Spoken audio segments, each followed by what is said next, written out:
What's up, ladies and gentlemen? It is Trevi, and oh god, do I have to say it? Yes, yeah, for legal reasons, we're going to need to disclose your activities. Fine, whatever. I played Warhammer 40k.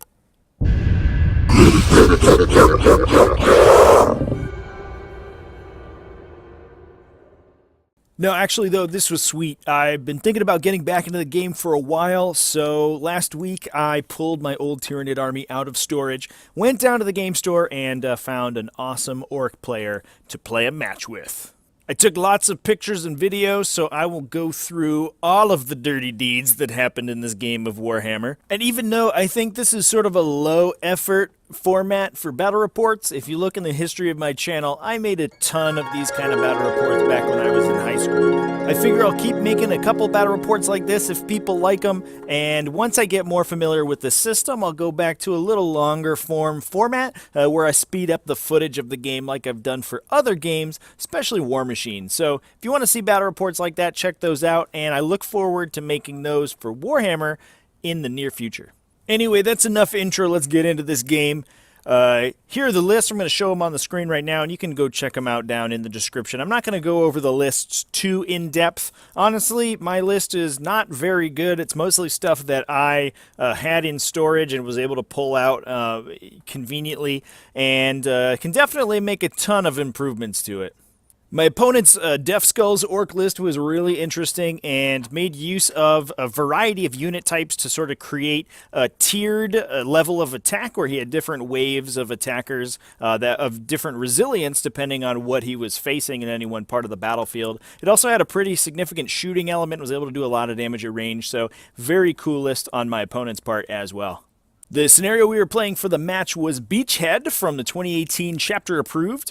It featured 3 objectives, one in the center of the table and one in each player's deployment zone. I decided to put my objective over on my left flank and hopefully bait my opponent into coming through the open area in the center where I could pick them apart with shooting on their way in.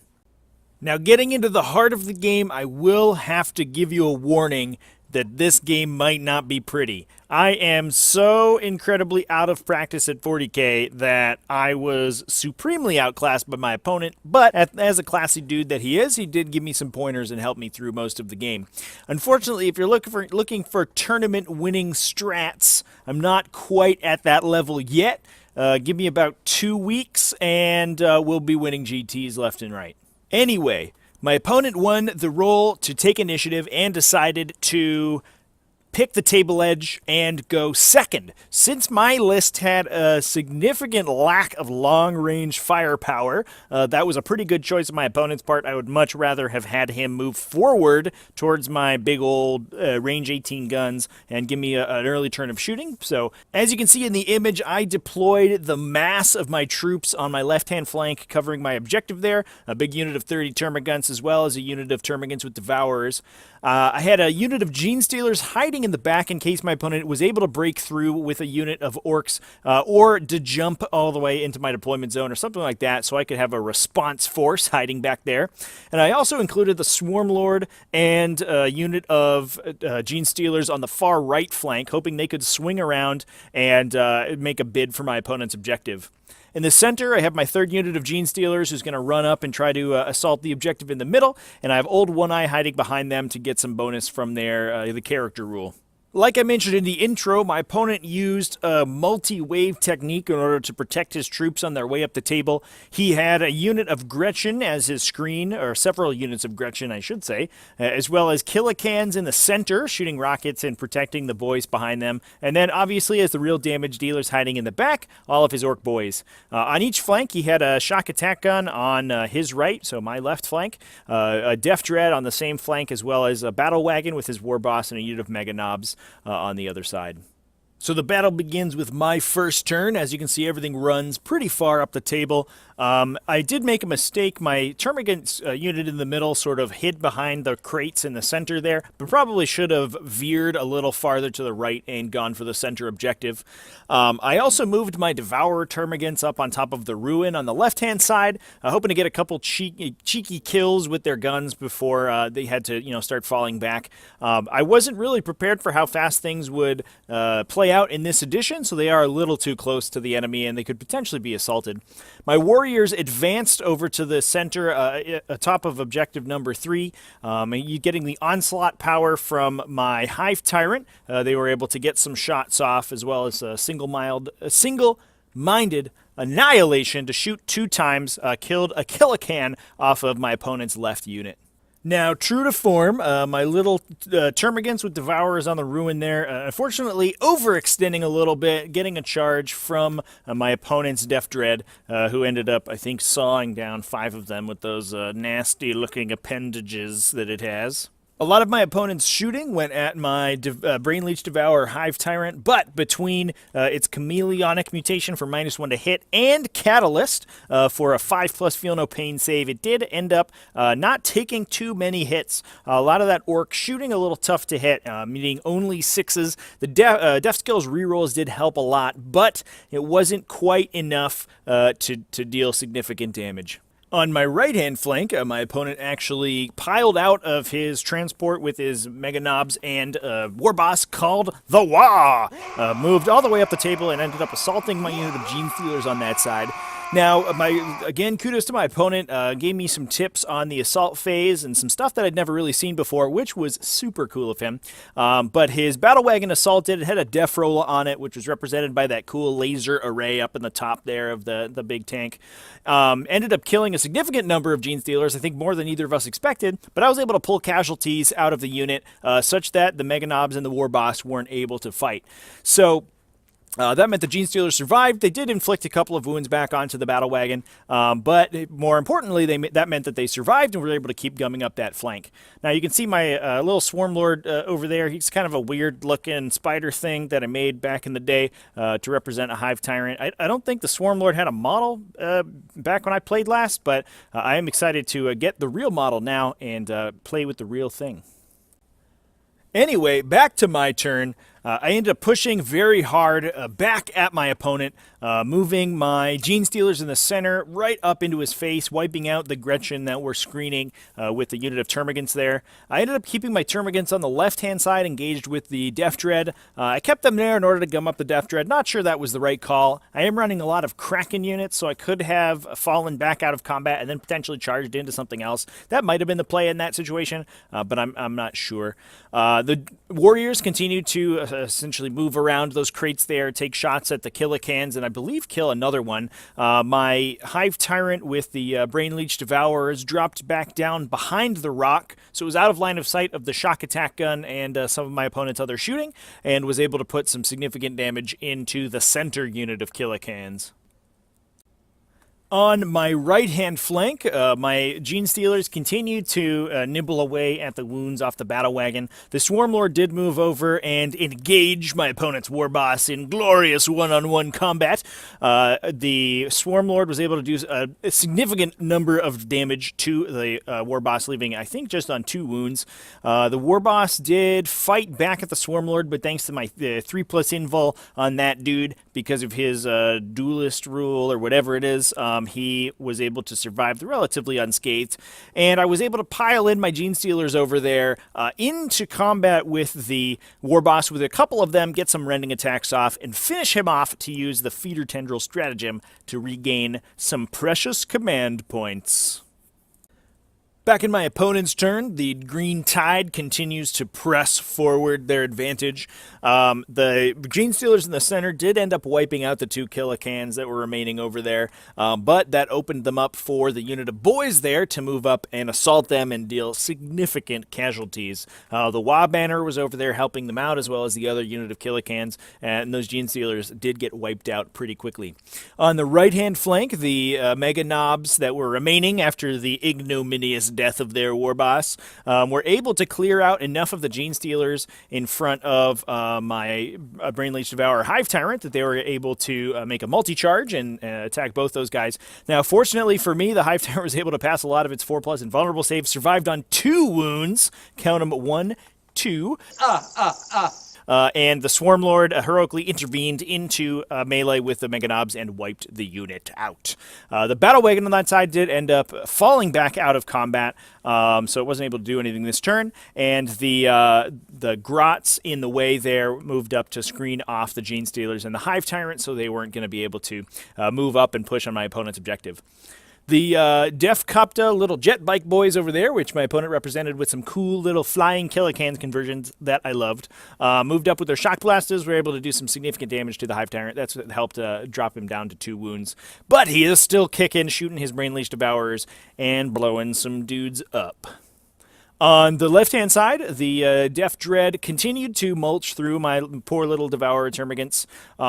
And the Ork boys on that side, 2 big old units of Ork boys, continued to move pretty far up the table. My opponent did unfortunately miscast or Perils of the Warp 2 times with his weird boy, one in the first turn, one in the second turn, and end up killing himself and taking an Ork boy with him, I think. So that was pretty bad luck on my opponent's part. But I'll take it. I'll take a free weird boy kill.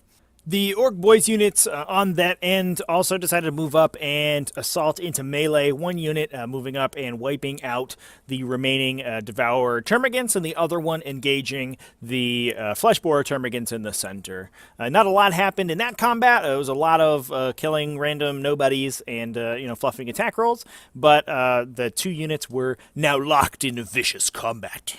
Back on my turn, I was starting to feel the pressure of the unending green tide slowly marching its way across the table and sort of running out of attacks to deal with it. I think I did make a couple of mistakes this turn that I'll talk about, but I ended up moving up the Broodlord, which had been in the center. It had failed a charge on the battle wagon with the big old snake eyes earlier. Unfortunately, it wasn't able to get into melee, but it did survive long enough to get up and attack the Ork Boy unit in the center, along with Old One Eye, who did some pretty serious work on that unit as well.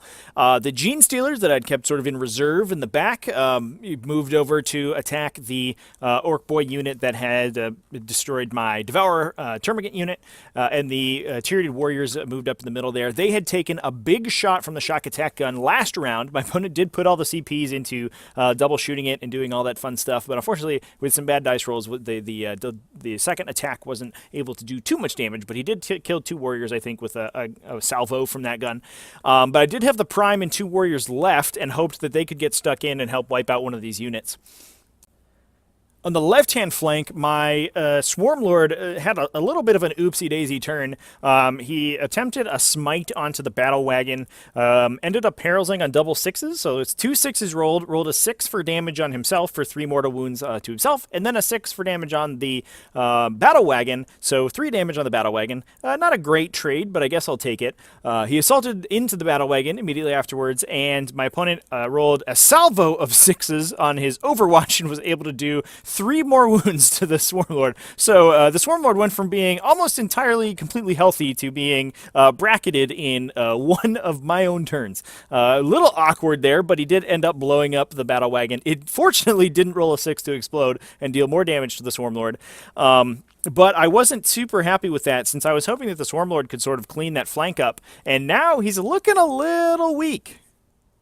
In the fight for my objective, like I said before, I did make a couple of mistakes in here, I believe. I sent the Genestealers in to attack the Ork Boy unit that was on my side of the ruins of the center there. Unfortunately, that ended up not quite being enough to do it. I didn't roll particularly well. Obviously, the Broodlord was on the other end of the table, so I didn't have the +1 to hit from him. And I just didn't kill enough of the Ork Boys to wipe the unit out. I had decided to send the Tyranid warriors and the Prime into the center unit, since I was a little more worried about the Termagants getting wiped out than I was the Genestealers. And they, between a couple bad rolls in my assault phase and me just sort of overestimating the amount of damage that warriors do, I looked at 3 attacks and thought that was so good, but realized, pretty quickly afterwards, it's basically a Genestealer. They weren't really able to make much of a dent there, and in return got smacked down by the Orks and essentially died pretty hard. So that was a mistake on my end. In hindsight, probably what I should have done is sent both units into the unit of Ork boys, towards the bottom of the screen there on the left-hand side.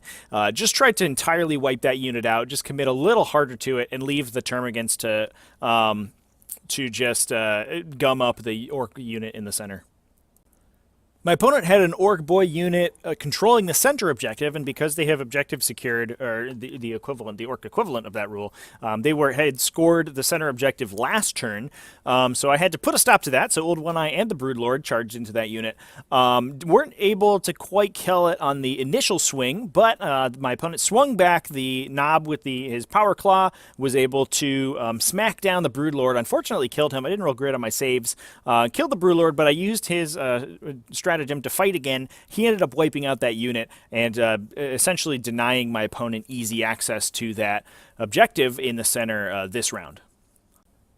All right, so back to my opponent's turn, and the game essentially starts to wind down at this point. Unfortunately, not in my favor. I do still have my 2 Hive Tyrants left on the right-hand flank, but they are, looking pretty low on wounds, especially the Swarmlord there, significantly low. And with Kaptin Badrukk and the 3 Deathcoptas shooting rockets and plasma gun shots into them all day, they aren't super long for this world.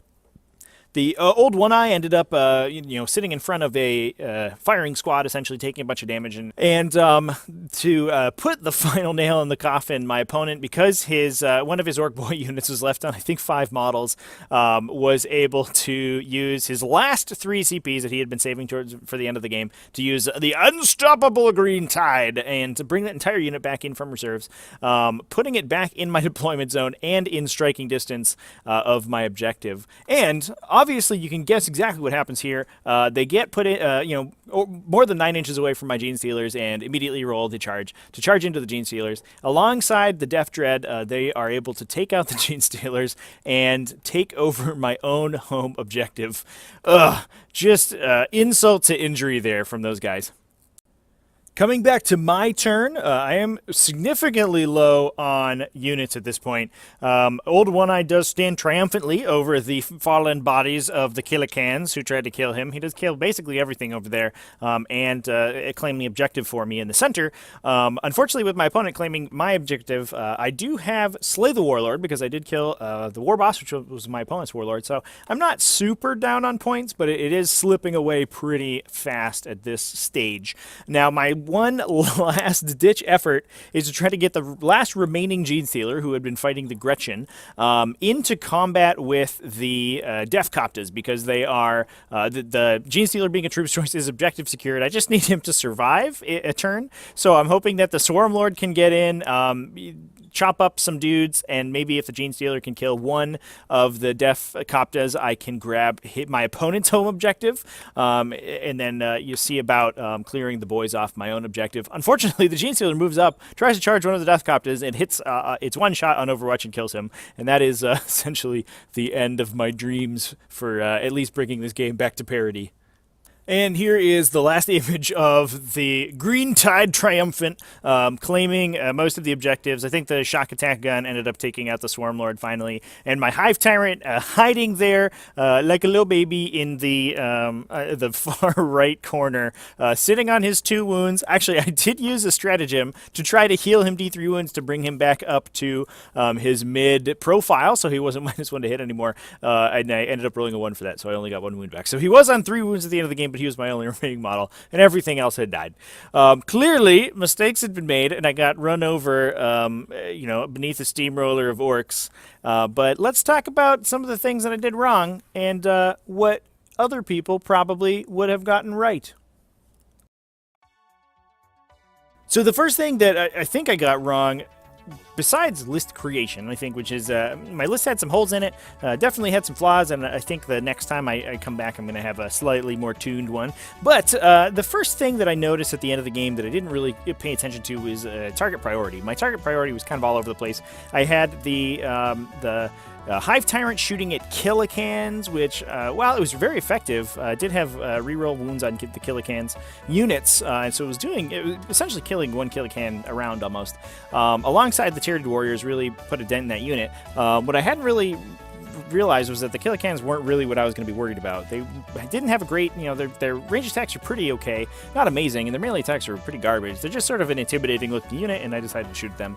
In hindsight, if I had put all of my guns in to shoot the Orc Boy units and tried to wipe them out as fast as possible, I don't know if my opponent had enough beef to deal with, the Genestealers and the monstrous creatures towards the end.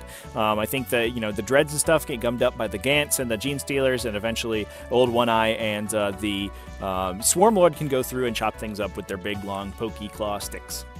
On top of that, my deployment had some pretty big holes in it. My Devourer Gaunts were totally in the wrong spot. The ruin in front of them really hampered where they could shoot, and honestly, they should have been in the center, probably running on top of that, the big rock in the middle there. That would have given them a good vantage point, a place where it's very difficult for the Orc Boy units to assault up that distance without, sort of losing a ton of momentum, and they could just continue to pick off orcs all game long, and potentially even, get the shoot twice stratagem if they keep laying into Orc Boys. So I think if those guys actually contribute to the game instead of just getting chopped up by a Death Dread for most of the game and, getting murdered, then I think that could have swung things in my favor as well.